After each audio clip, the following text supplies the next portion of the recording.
اعوذ باللہ من الشیطان الرجیم، بسم اللہ الرحمن الرحیم۔ شروع خدا کا نام لے کر جو بڑا ہی مہربان نہایت رحم کرنے والا ہے۔ السلام علیکم ورحمۃ اللہ وبرکاتہ۔ تمام سامعین کو ہمارے چینل کی طرف سے خوش آمدید۔ مجھے امید ہے کہ آپ سب لوگ خیریت سے ہوں گے۔ ناظرین، آج کا جو وظیفہ میں آپ لوگوں کی خدمت میں لے کر حاضر ہوئی ہوں وہ یرقان سے صحت کے لیے ہے۔ دوستو، وظیفہ بتانے سے پہلے میری آپ لوگوں سے چھوٹی سی درخواست ہے کہ آپ میری اس ویڈیو کو لائک کریں اور اپنے دوستوں کے ساتھ شیئر ضرور کریں۔ شیئر آپ لوگوں نے اس نیت کے ساتھ کرنا ہے کہ یہ ویڈیو آپ لوگوں کے لیے صدقہ جاریہ اور ایصال ثواب کا ذریعہ بنے گی۔ دوستو، وظیفہ بتانے سے پہلے میں آپ لوگوں کو یرقان ہونے کی وجوہات بتاؤں گی۔ ان تدابیر پر عمل کر کر آپ یرقان سے بچ سکتے ہیں۔ دوستو، ہم لوگ بہت ہی زیادہ اگر کچا کھانا استعمال کریں یا گلا ہوا کھانا استعمال کریں تو ہمارا جو جگر ہے وہ کام کرنا بند کر سکتا ہے۔ معدہ ہمارا کمزور ہونا شروع ہو جاتا ہے، جس کی وجہ سے ہمیں یرقان ہونا شروع ہو سکتا ہے۔ آپ کوشش کریں کہ آج سے ہی آپ گھر کا بنا ہوا صاف ستھرا کھانا استعمال کریں۔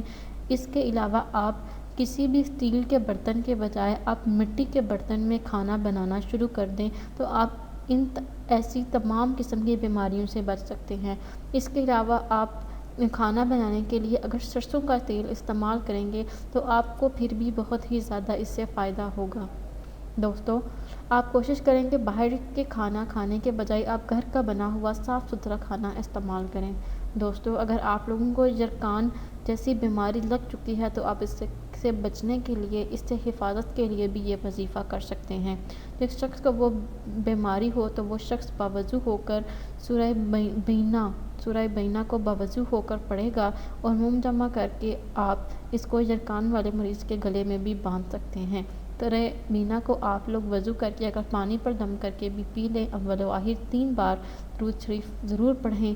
اس سے انشاءاللہ تعالیٰ آپ کے وظیفے میں افادیت پیدا ہوگی۔ دوستو، انشاءاللہ تعالیٰ یہ پانی پینے سے آپ کا جو یرقان ہے وہ آپ کا مرض بالکل ٹھیک ہو جائے گا۔ انشاءاللہ تعالیٰ یرقان سے مرض سے آپ کو صحت حاصل ہوگی۔ دوستو، اگر آپ لوگوں کو آج کا وظیفہ پسند آیا ہے تو کمنٹس میں اس کا اظہار ضرور کریں۔